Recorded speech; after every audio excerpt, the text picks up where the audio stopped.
or at least it's going. That thing is about an hour. So we're live here at CTTB. It's what, the 25th of May? Oh, sorry, 25th of June. Sorry. Is it 25th of June? Yeah. Then this is a very auspicious day. Mm-hmm. Today's the day I have to put out my Tibetan prayer flags. Oh, okay. Yeah, I got them as a present, just Father's Day present. Oh yeah. And my Tibetan friend Rigson, he sent me a Tibetan calendar because I asked him when's an auspicious day to put them out. Oh, okay.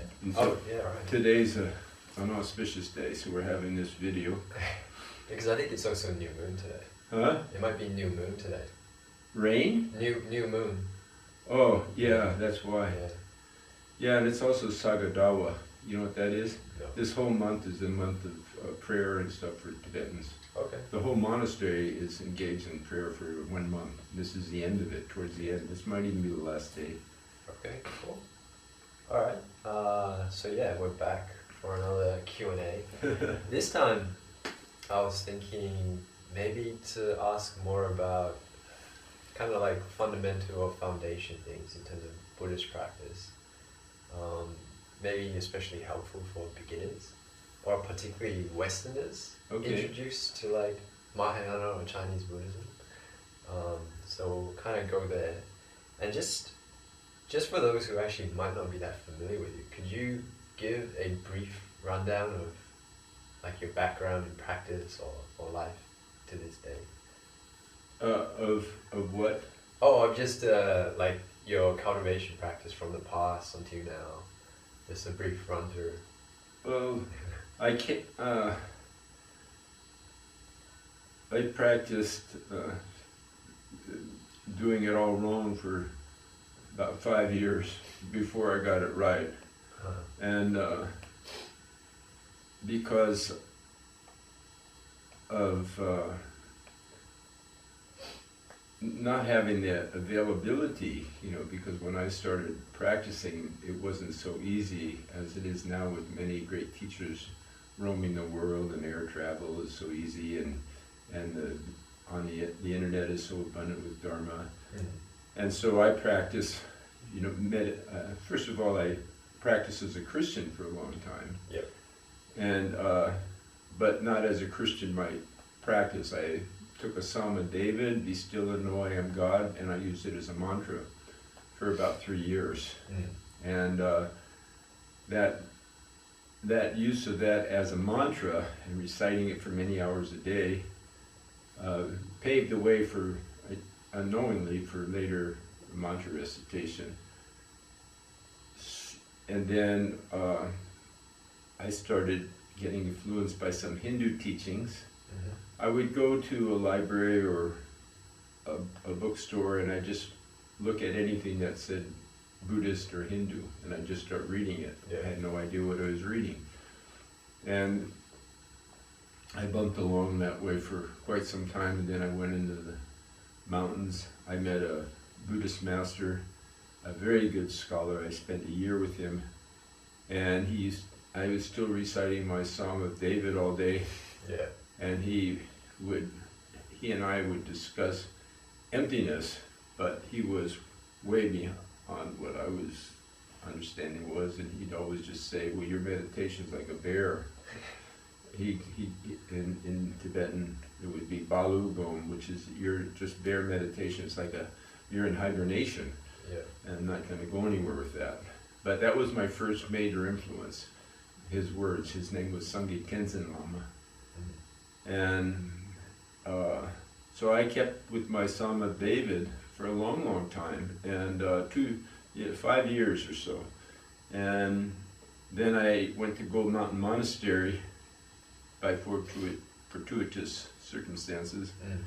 And as soon as I walked in the door, I knew that I was in the right place. And a layperson, Gogwe, which is Alan Nicholson, I asked him what he was, one day I walked down into the basement of Go Mountain. I said, and he was there working on some woodworking. And I said, why are you here? And he says, I'm here to end birth and death. And I thought that was so strange to say that. And it just moved me so deeply that I realized, wow, my orientation wasn't right. Yeah. I just wanted to be a great yogi. So that's how I kind of started. How other people start is going to be like myself, based on their influences. So if you're coming from a Christian background, you don't really have to jump ship and become a Buddhist all of a sudden. You could take the same principles of practice, mindfulness of breath and so forth, incorporate it into a Christian practice. And I've heard it said many times by even my own teacher, Shifu, but His Holiness the Dalai Lama has said it, and many people have said that Christ was at least an 8th-stage bodhisattva. And so, and he taught, the teachings that he taught were only paving the way for a much broader teaching on meditation and everything. And that, unfortunately, of course, I think it was, how old was Christ when he was killed? 33 or something? And anyway, before he could give his whole teaching, right. His life came to an end, and otherwise his teaching would have been much more similar to Buddhism. As it is, the Christian teaching can take one much further than a lot of people give it credit for, especially people that think that Buddhism or Hinduism is much more advanced. It really isn't. Like if you take Christ's teaching, you could go all the way to an 8th-stage bodhisattva. Yeah. So I'm not,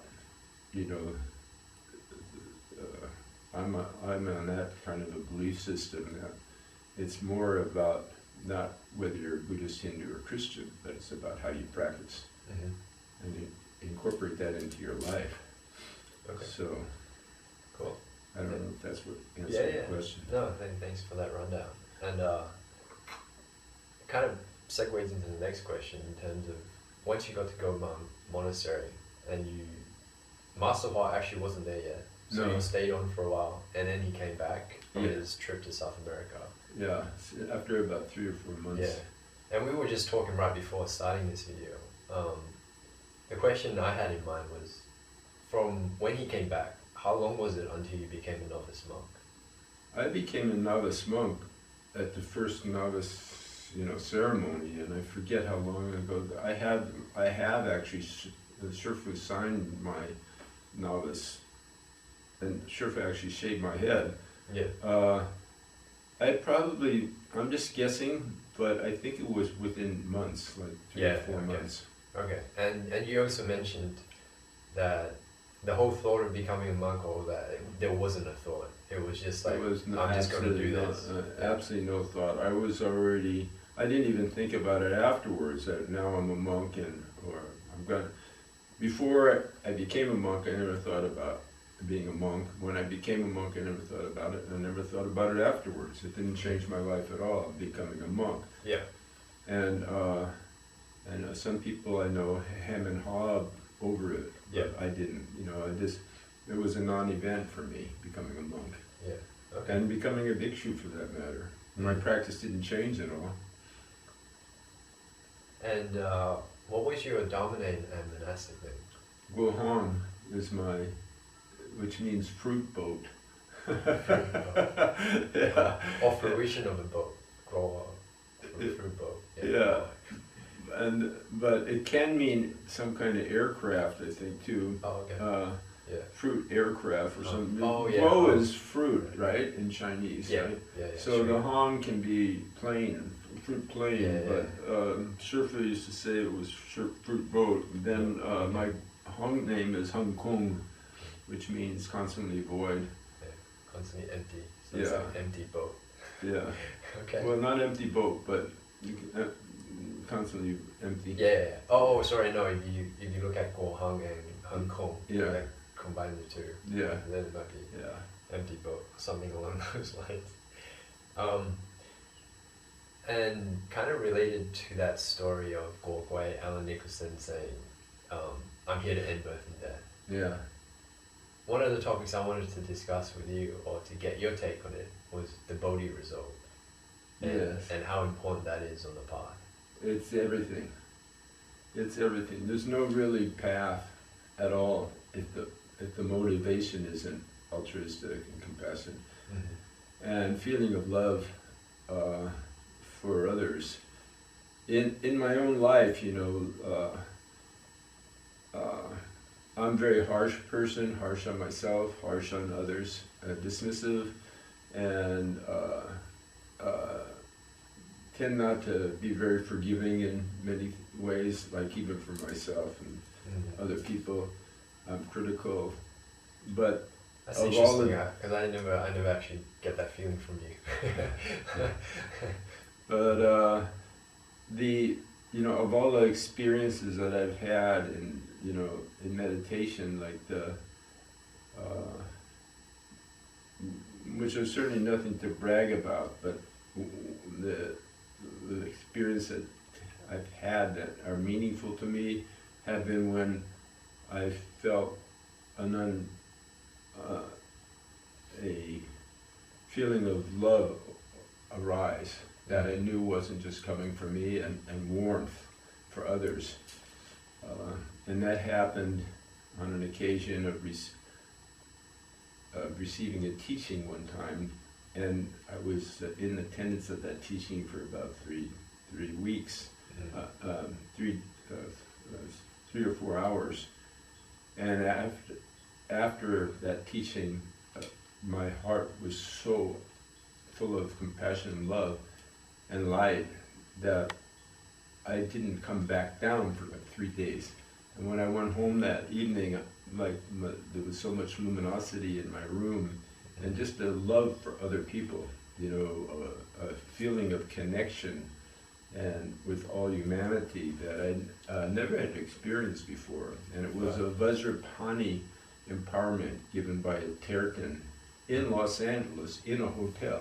Oh wow. Yeah, and I was actually photographing that empowerment, and even while photographing it, I went into really deep meditation states in front of everyone, because the audience was one place and I was closer to the teacher. And some people in the audience even said that they could see that I had entered a state. Afterwards they told me. Right. So, the reason I'm mentioning that is because compassion is everything, and that's what really moves you more than any other kind of experience, of meditation and seeing light and all of this stuff. Yeah. I might also point out, of all the people that I've met that are on the path, when you ask why they're around their teacher, why they chose that teacher, they all say it's because he felt so much warmth from that teacher, so much love. And even with Master Chuanhua, who was, there's two kinds of teachers. There's these kind of teachers that you feel like you're falling into a vat of honey. There's so much kind of love around them. Like Thich Nhat Hanh might have been like that, and Satya Sai Baba, that's where I got the expression. It's like being in Sai Baba's ashram, one devotee said, is like being floating in honey. And it's really true. And then there's the other kind of teachers, like in the Buddhist world, Shifu would be kind of like a hard, thorny, like falling into a thorn bush rather than falling into a vat of honey. Yeah. And of the Tibetan teachers, Tusha Rinpoche was kind of who I felt very close to, the first teacher I ever bowed to. He was like the honey variety. And then Sherpa and Chögyam Rinpoche and some of the other teachers are of the harsh variety. Yeah. But when it comes to what people say about these teachers, both the thorn bush one and the honey one, even the harshest teachers, they radiate this kind of love and warmth. Mm-hmm. and people that are around those teachers, they always say that they felt that from radiating so much love from them. So, you know, like, that's the way it is. If you have that, that's the root of Dharma is compassion. You know, if the motivation isn't compassion, you'll never get anywhere. Yeah, and I'm guessing in terms of that, like, what do you think are feasible ways of kind of accessing that, or like realizing that, or seeing that, and then using that as a, you know, motivation for the Bodhi result? Practice, because it's not something that you, well, it is something you can meditate on and generate. Right. You know, like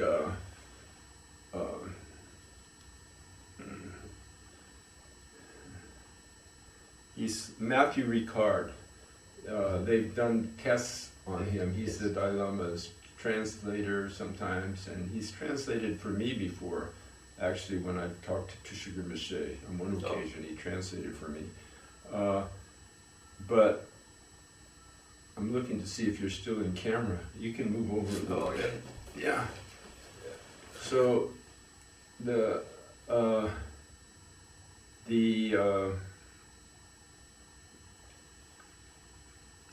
idea of generating compassion, you have to understand that it's your own nature. So you don't really generate it, it's there, but you access it. Like you said, use the word access is good, because it's not something that you like really produce, but that you plug into. When you plug into it, actually has physical things that happen to you, which they've done tests on with Matthew Ricard, with brain scans. You're familiar with all that? Yeah, I believe that guy was once termed the happiest monk or something. Like, it was like a... Well, Hong Shun's been termed the happiest monk also. He has. Dharma Master Hong Shun, he's very even, and he's, you know, knowing him for a long, long time, Hong Shun is really just, to my mind, is every bit as happy as Matthew Ricard, but that's not the point. The point is that it's not just happiness, it's the depth of it. And in Matthew Ricard's case, you know, he was very close to Dobu Khyentse all his life.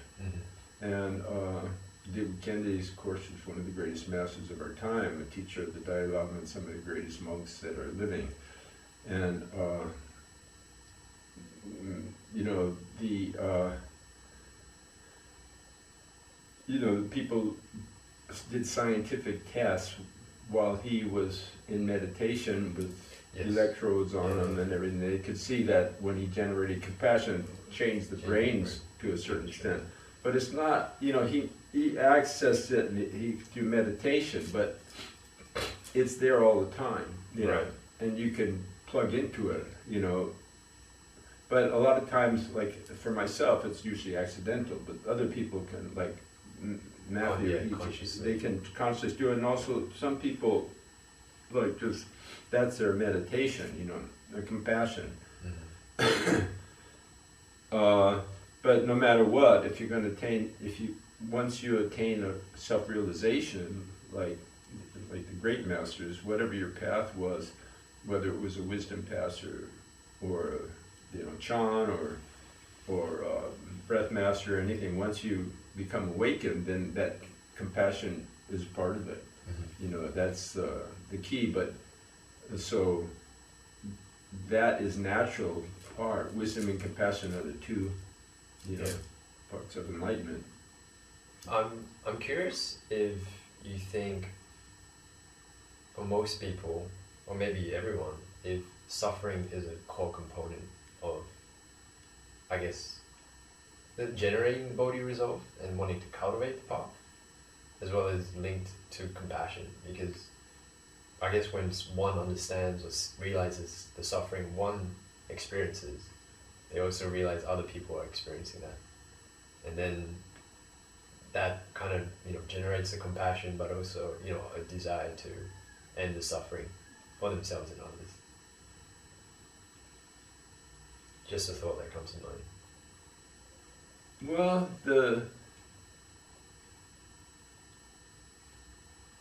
there are meditations on compassion.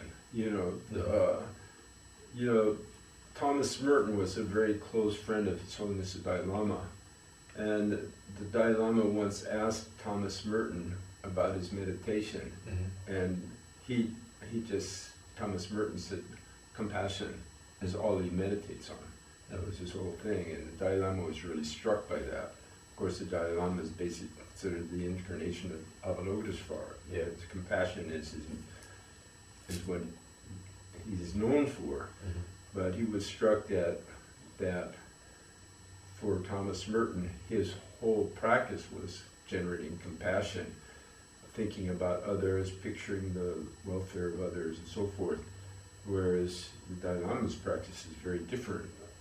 Compassion might be considered a byproduct of his enlightenment rather than the main path. Of course, he's practicing the path of reasoning, Nagarjuna, and Chandrakirti, and to a lesser extent, Sangha Sita, and some of these other teachers of reasoning and analysis. So compassion can be a path itself, meditating on the welfare of others, thinking of the suffering of others, and getting to where you're, like Shanti Deva was the one, and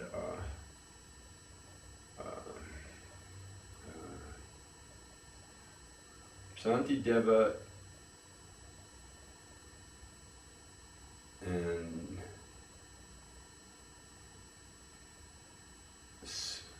the name is not coming to mind, but the great master that went to Indonesia to get teachings on generating compassion,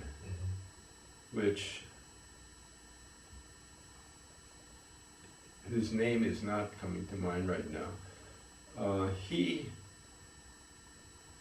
I want to say Arya Deva, but it might have been Arya Deva, actually. Yeah, it might have been Arya Deva. But his main practice was compassion, generating compassion. He took a famous sea voyage to Indonesia, where he met a great master that was Hindu, some say, and that teacher taught him how to practice a practice where you exchange self and others. You picture yourself as somebody that is, you would normally regard as very low, and you picture them as you, and you picture what they might think of you from their perspective, and you do this visualization. And it's very, very powerful, and there's different stages of it. There's different, like youth.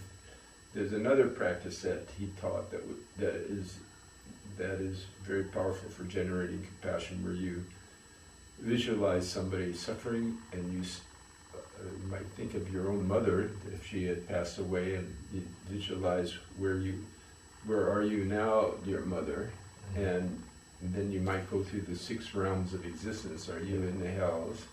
And you start visualizing it, and you look into where she might be, and you say, do you remember me? I'm your son. You're my mother. You'll always be my mother. Do you remember? And you picture how she carried you, how she cared for you, how she loved you, how she would sacrifice her life for you, and you picture the love of your mother. And when you really do that, it's really true, because in your life, none of us. There. So you're gonna make it out again, and then you go. When she sits down, the first thing she thinks is, my baby inside comfortable. When she walks down the stairs, it's always you in her mind. When you're born, like, she's so proud of you. Nobody in the whole world will ever be as proud of you as your mother was. Never. There will never be another person that would just show you off like that. Nobody would, like, every little whimper she hears, You know, is my baby hungry? Is my baby thirsty? Doesn't my baby want to be picked up? You know, so even in animals, there's no love like the love a mother gives the child. Yeah. And so when you start actually making that a meditation practice, and then you think, okay, this is my mother, well, where are you now, dear mom? Where are you? Are you in the hell realm? And then you think, oh, maybe she's in the hell realm, and then you talk to her. How can I help you? How can I help you? Dear mother, do you remember me? And then you start picture that in your mother, and you say, give me all your suffering, and you take my joy and happiness. It's exchanging. Yeah. You please take my joy and realization. I will take on your suffering. And you do it to the point where you actually you just start crying. And I've heard the Dalai Lama say that he just breaks down in tears. You know, you get deep into the meditation, and I myself have practiced that and cried. You know, so like you actually enter a meditative state where it can be very emotional, like you really connect with this feeling. The byproduct of that is if you do it every day like some people do, and probably everybody should do, and myself included, every day a little of that practice. I think it's called Tonglen, and practice is called exchanging self and others. Yeah. If you do that, then the byproduct of it is a warmth towards other people, and actually you feel more connected. Yeah, you feel more connected to others, really deeply, and it makes a big help. It's more helpful towards enlightenment than many other practices. I mean, it's right up there with any practice if you do it. It's not part of other schools as much as it is in the Tibetan tradition. It's really a big part of their school. The Dalai Lama talks, Shantideva in his Bodhisattva Acharya Avatar, in the last chapter, it's in there, that teaching. Yeah, that's definitely a powerful exercise and practice to it. Even just you saying that, the process right then, I just felt something, you know, it's very, very, very powerful. It's a form of meditation that I think is probably the most powerful form of meditation I've experienced. You know, it's right up there with any breath mastery or guru yoga, anything. And it's known to be, you know, like that. But you see, it's in the fabric of many forms of meditation anyway, you know, because you almost can't avoid it.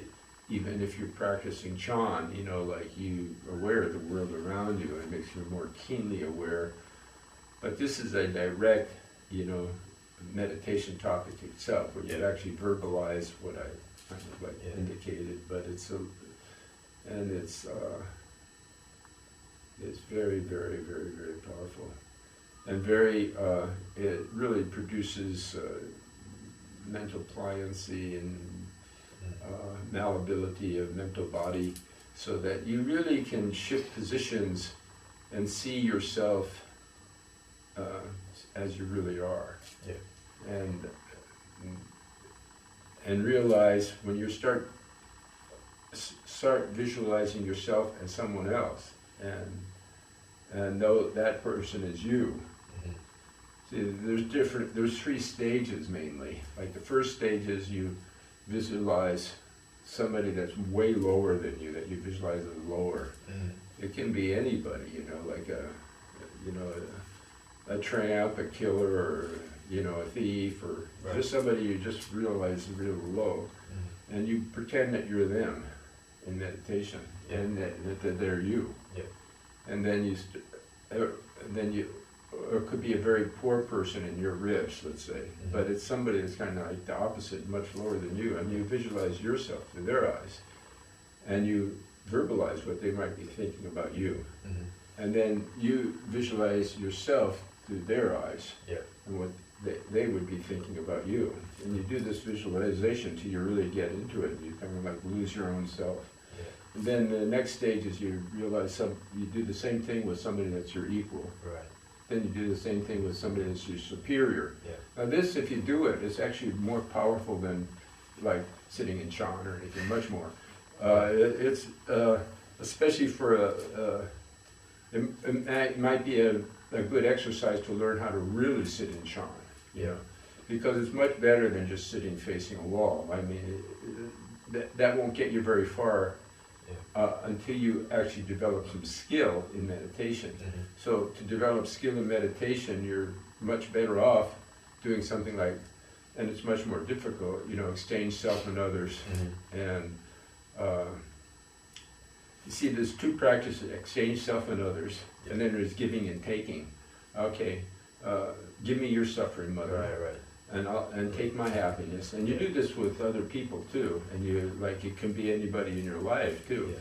Yeah. And you visualize that. So that creates a kind of mental dexterity and pliancy that once you develop that a little bit, and it's much more difficult than just sitting in Chan with a blank mind, then when you do sit in Chan, you won't have a blank mind, you'll really be gaining insight. Mm. So these are very good supporting practices, and they're very tedious and difficult.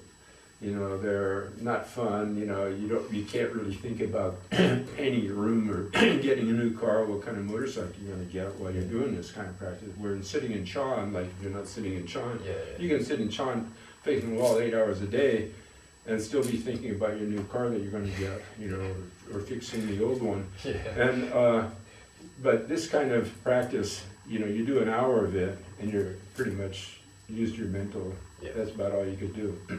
Okay, on this point, and to switch gears, I wanted to actually touch on the topic of sincerity.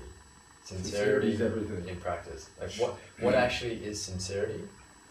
And Shifu used to say, all you need is a sincere heart. That's one of his famous sayings that he said every day, all you need is a sincere heart. The reason that he said that is because it's really true. I've seen it in the monastery so many times. Like, you have a kind of a very smart Harvard graduate that's that kind of knows he's smart. He's a decent meditator, but he doesn't really try really hard because he's so smart and he can already sit so well. Hung Ching was sort of like that, and then you have somebody that, kind of like myself, that couldn't do anything, wasn't very smart, never went to school, and, just kind of like washed dishes okay, and, but, sat in meditation a lot and didn't mind suffering a little bit. And so Shifu would, I've seen so many times in a monastery, somebody that that just tried really hard, but he didn't really have any skill. And that Shifu paid so much more attention to him, So it's like, I bring it up in the context of Shifu, but it's actually the Buddhas and Bodhisattvas paid attention to those kind of people too. So that's why, Weinong is a perfect example. Uneducated woodcutter grinding rice for everybody else, and he's the one that gets enlightened. Shifu often said, you can't cheat the Buddha. So if you have a sincere heart, the Buddha will know. So when I practiced, I never thought about, name or fame or anything. I just thought, well, this is your best. That was Shifu's motto: try your best. So you just try your best, because if you try your best, even if you don't get anywhere, you can say, well, at least I tried. But if you don't try your best and you don't get anywhere, you can think, oh, gee, I wish I tried a little harder, because I'm spinning my wheels for 10 years and haven't gotten anywhere, Yeah. So from a practical perspective, as you're using as an example, people might sit Chan face the wall, but they might just be daydreaming about the car. Chan is like, a lot of people don't understand the Chan school. It's not about sitting against the wall. It's and that's what a lot of people do, and they can sit all day. and I've done it, but you can be thinking about, you can be reciting a mantra and thinking about all sorts of things in the background. Yeah. So you have to have, if you're going to sit in Chan, you have to understand what sitting in Chan is, Sitting as Chan is cutting through all of the stuff in your mind. If you see yourself reciting a mantra or holding a watto and you have other kind of thinking going on, better to switch gears and practice analytical meditation, exchanging self for others, or I bring that up too because from my understanding that is like insincerity because you're not really doing the practice. Well, it's ignorance. It's complete ignorance of what the practice, and dishonest, it's, and not what the practice is really about. It's like, it's kind of cheating the Buddha, like you're sitting 4 or 5 hours, but you're really thinking about something else. You have to sit engaged, like really engaged in meditation. When you're sitting, you're not like waiting for the session to end. Oh yeah. Sure. You're engaged. Your mind is absorbed, and we have this great faculty of self-reflection, and if you can look back and kind of think, wow, that it was so interesting. In fact, one time I went to the master, I said, meditation is so interesting. I sit all day, I'm not getting anywhere, but I'm so interested, and it's not boring at all. And the Shifu said, yeah, that's the way it is. Other people like Hung Shou have all kinds of visions and entering samadhis and going here and there. But, when I look at it, like in Hung Shou and I, we had so many conversations and we're kind of like on the same wavelength, but his practice on the surface at least is so much more advanced than my own. But when we really talk, we talk eye to eye, and he's a visionary, a real visionary. So people's practices unfold. The reason I mention this is just to say that it doesn't matter, like, if somebody has a lot of experience, and it won't matter to you if you're really engaged in your practice. If you're just sitting there to be there in the Buddha hall, it's kind of a waste. So if you find that you're sitting there just to be in the Buddha hall, like a Chan session, you're in a Chan session where you've got to be there 8 hours a day or 10 hours a day, whatever it is, and you're just being there to be there, well, you have to say to yourself, well, I don't want to do that, so what do I do? So you start thinking, well, okay, maybe I'll go through all the lists of Vasubandhu's mental states or something like that, because even though, then your mind will say, well, that's not Chan, Chan is supposed to be holding a watto or something. Yeah, but I can't hold a watto and be interested. So you have to think, well, how can I engage my mind? So you engage it on the level that you're at. Like Chan is really very difficult. Yes. Sitting in Chan is very difficult. Hold your mind and be completely absorbed and engaged. If you can't do that, do something else. If you're in the Chan hall, you don't have to do Chan when you can't do Chan. It's like trying to, so you think, okay, well, I'll do it, watch my breath or something. You don't have to sit in Chan when you're in the Chan hall. Yeah. So I'm just thinking, like, in terms of sincerity in all of this, it sounds like it's pretty much trying your best, doing your best with the conditions that you have. Yeah. And also doing things in a way where you're actually single-minded and, giving it your all. Yes, 100%. So you're not kind of torn here and there. Yes, and you bring up a very important point, because one of the other teachings of Master Xuanhua was and he told me this many times, don't fight with yourself. Shifu was famous for saying no fighting, because he's dealing with a lot of different personalities, and everybody was like, apparently I wasn't part of that group, but I heard there was a lot of tension between the people. But it also means no fighting with yourself. And so Shifu said, when Shifu said no fighting, he also meant no fighting with yourself. So you kind of like don't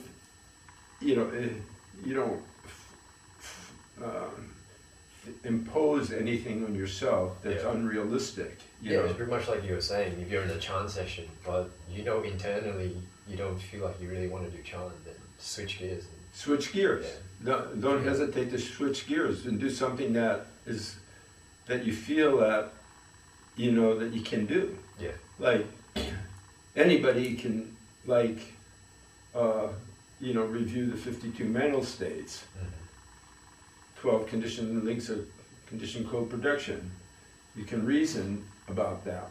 You can hold on to it, and those are very good meditations. And you're going to actually go a lot further than anybody in the Chan hall, for most people that can't practice Chan. So like, you can reason out the 12 conditioned links. There's so many things. Buddhism is vast. You can do that. So, but then sincerity is very important. Yeah. And intention. Why am I doing this? Right. Yeah. So on that point, I read an article that Heng Guan actually wrote about you, and he mentioned in that article, that was a great one too, because it kind of detailed like what you, kind of your life story up to that point, like very briefly. But one aspect he mentioned was that you practiced kneeling before the Buddhas for about 4 to 6 hours a day. Do you recall that? Yeah, and I did for months. Yeah, months or years. What were you doing when you actually kneeling? Were you reciting mantras? Yeah, reciting the Strangama. And what was your intention in terms of... Stay awake. Oh, to stay awake. Yeah. Stay awake, and at that time I couldn't sit in full lotus without pain. Oh, okay. So Hong Shun actually reminded me of that just a month or two ago when we were talking. He says, do you remember how you used to sit and kneel because your legs had so much pain? Right. You know, so when I sat in full lotus I had a lot of pain. So I used to kneel in the Buddha hall, because when you're kneeling in the Buddha hall, then you can't fall asleep, and you don't have I didn't have leg pain at the time. Yeah. Now I don't kneel. You might have noticed that in the Buddha hall. I don't kneel because my knees from sitting in full lotus are so loose, and when I kneel, it puts them out of joint. So I always stand in the Buddha hall. Yeah. Even if it's a long kneeling session, I'll be standing on it. Yeah.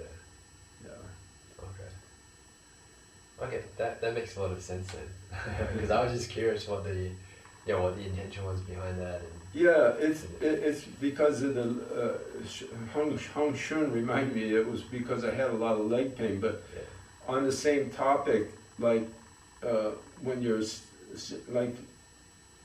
sitting in meditation, if you feel like you're going to sleep or you're getting tired, stand up. Stand up. I've gone very deep in meditation standing.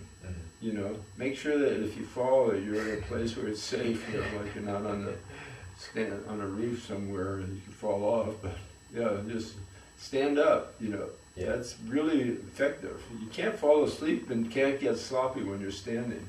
Yeah, and it kind of just reminds me of what you just said, like to try not to fight too much with yourself. Because I've done that, like as in.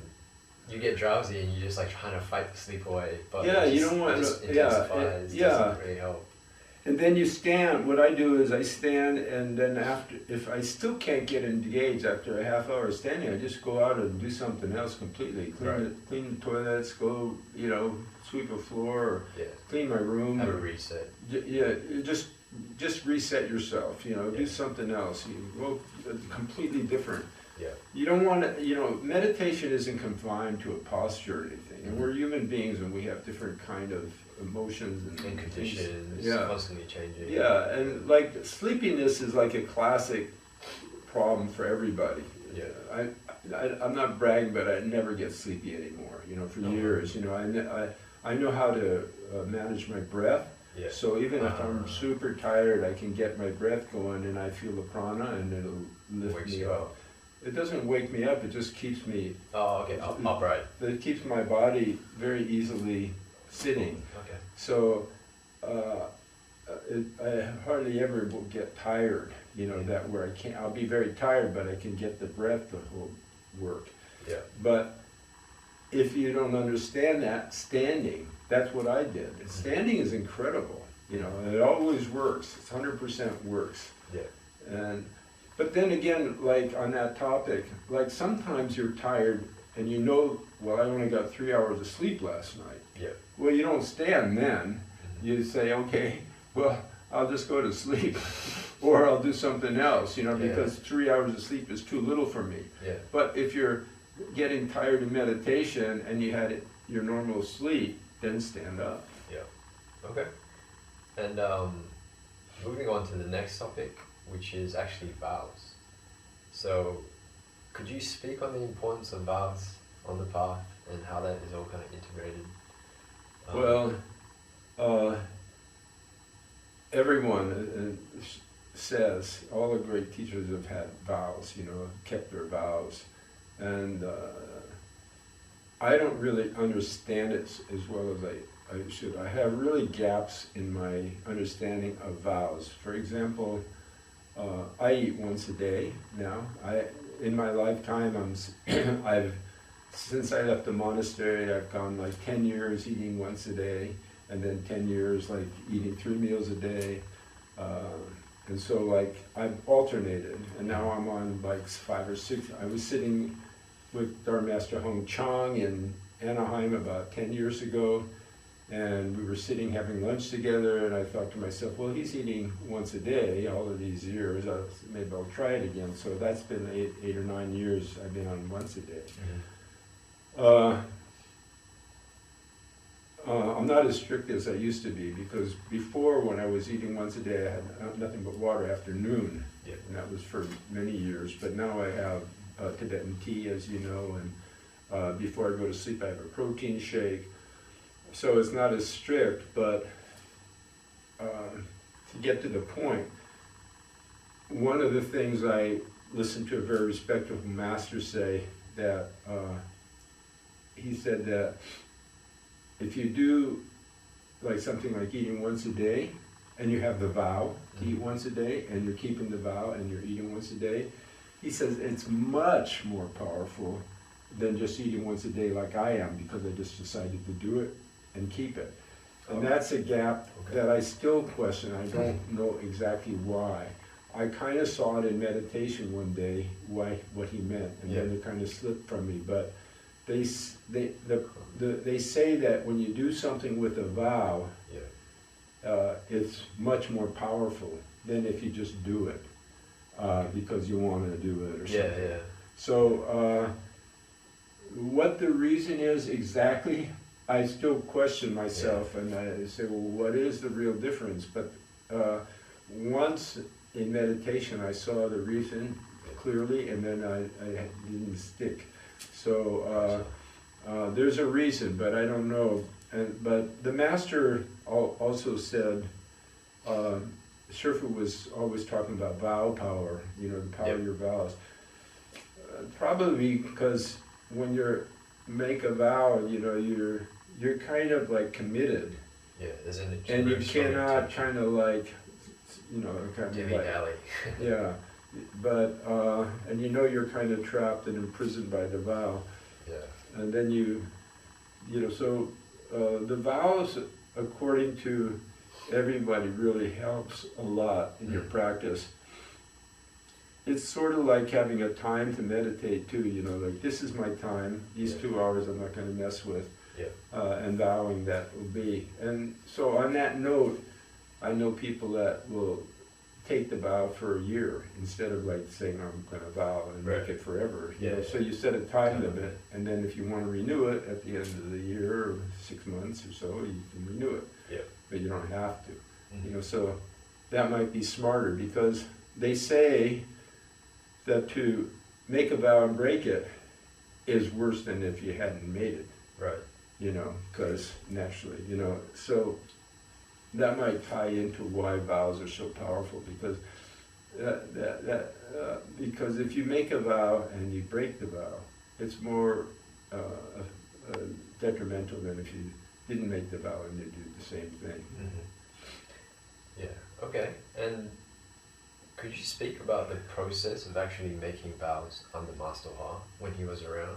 Because I understand that there was kind of like a formal process where you could do it publicly and stuff like that.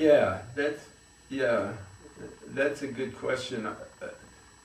To me, I would say that if you're going to make a vow,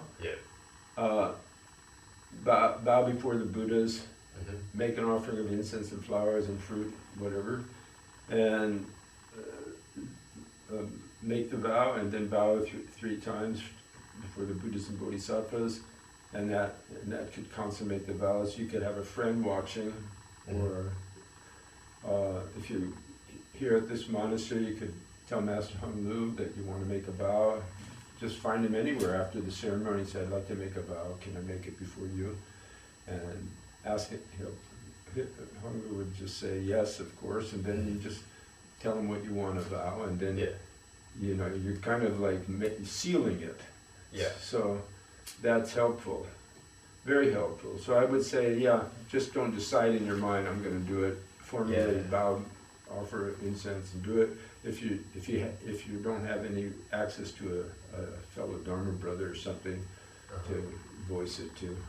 So what was the actual process when you guys did it? Was it right before the sutra lectures? Yeah. Right just before. In the Buddha home with everyone there. Yeah. And you just do that, the vows, and then request Dharma, and then usually state your vows. Yeah, you could do it before the teacher.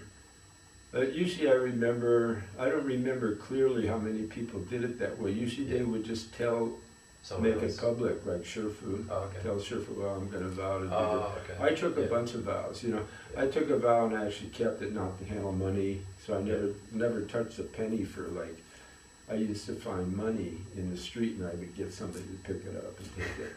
Okay. And so you make certain vows. I made 10 or 12 vows, but the only one I broke was not living in the forest without anything, for a month, a year. I tried that, but it didn't work.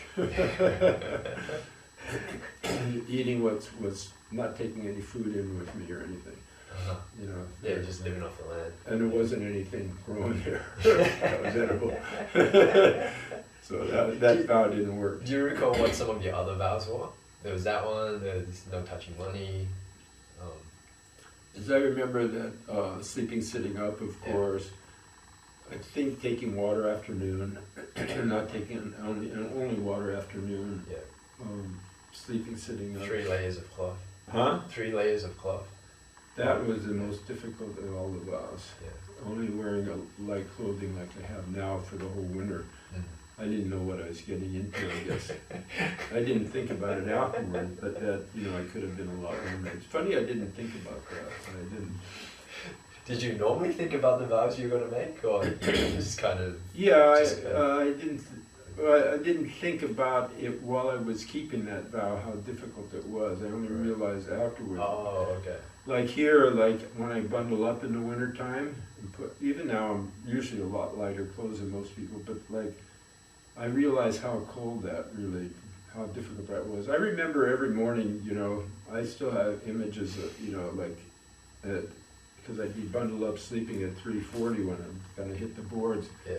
And I just throw off all my warm blankets and put on my light robe. Yeah. And I remember the sting of that cold, And then, it's not so bad the first, half hour, an hour. Right. But when you get into 4 or 5 hours of it, then you start, it can really wear on you. And I remember a lot of times it probably helped my meditation because I would sit there and it would be freezing cold in the Buddha hall and I would just remember having to just disappear in meditation completely so I wasn't aware of my body. Right. Because it was so freezing cold. And, hours of that, you have to, you have to be able to get beyond it in your mind. Yes. Otherwise, your meditation would be short, or you just feel like just trying to deal with the cold. Yeah. So, I got to where I would just kind of feel like an iceberg and then I would just disappear. Yeah. And you mentioned because I remember one of your duties as a monk was clapping the boards in the morning to wake people up, either at 3:30 or 3:40. And because this was quite a while ago, like in the 70s or 80s. Yeah. What did you use to actually make sure you woke up on time to go clap the boards? I probably had an alarm clock. I remember an alarm clock. Okay, kind of like one of those. Is it analog or? Analog probably. Yeah. Okay. Yeah. Yeah, because these days it'd be smartphones, but just wondering. Yeah, even now I have an analog clock. I hardly ever use it to get up anymore. Yeah. Okay, and I wanted to also touch on repentance and reform on the path. Yeah, very powerful. Yeah, and Could you explain this practice and like what its implications are? Well, the repentance and reform during our time at Gold Mountain was really intense, you know, because you had to do it publicly and you had to be honest. And Sherpa was really into it. And so, like, you know, like you hear all sorts of things, and like, you know, a monk masturbating while thinking of a particular nun and saying who it is. Oh wow! I mean, you had to be in detail, and sometimes you hear repentances that were. You just say, please stop, you know, I can't take it anymore, and you're not even the one repenting. You know, because, wow. But as far as repentance goes, it's such a shortcut, because if you repent in front of everybody, it really destroys you, you know, like your ego and everything, but it also destroys, it just like makes your meditation boost so much, it just carries your meditation so much forward that it's kind of worth it. Like you kind of degrade yourself in front of the master, but and all your Dharma brothers and sisters, but it actually a phenomenal shortcut to clearing your mind. And when Sherfu was, we did repentances at Sherfu's, it wasn't like everybody bowing to the Buddha and saying, doing a formula for hours, and which can work, but Sherfu was more into the direct. You get very direct. You public, and you get into the details what you're repenting about. Right. So that's very effective, and it's very difficult, believe me. Yeah. Yeah, I'm just thinking now, that is insane. That would really clear that from your consciousness. No self. If you're truly repenting and if you're truly like sincere about it. Yeah. Like, oh, I feel really bad about this and I want to change. Yeah. Even if you don't feel bad about it, you'll feel bad about what's happening. You won't like that part. Yeah, even if you don't feel bad about it. I mean, part of the problem is that some people don't feel bad about it until they think, well, what if I had to repent about it? Then they start feeling really bad about it. Right. And then when they get up there and they actually do it, then they think, wow, you know, it's very curative. You know, like, well, I don't even want to do that anymore. You know, think about that anymore. And I was going to ask like any notable stories or experiences, either personal or otherwise, but you brought up that monk who was apparently masturbating to a bhikshuni. From my understanding, I'm not exactly sure, but that could be like a parajika offense in the sense that that's like one of the real big no-nos for a monk. No. Okay. Killing a monk, a nun, seducing a chaste woman, destroying a statue, a stupid temple, those are the things that are not good, you know, in the thing. But, you know, certain things like having lustful thoughts to a nun, because sometimes people would say they have lustful thoughts or dreams and stuff, and just stuff that they wanted to clear out that aren't really, but those aren't, they're not offenses. In the sense that they're not really offenses, you know, that's kind of like a natural behavioral thing that you just want to see through. Oh, okay. And so, like, there's nothing really wrong with them in the sense of being wrong, like, but, you know, you're talking about... Yeah, I was thinking more like a thing that would make you have to disrobe.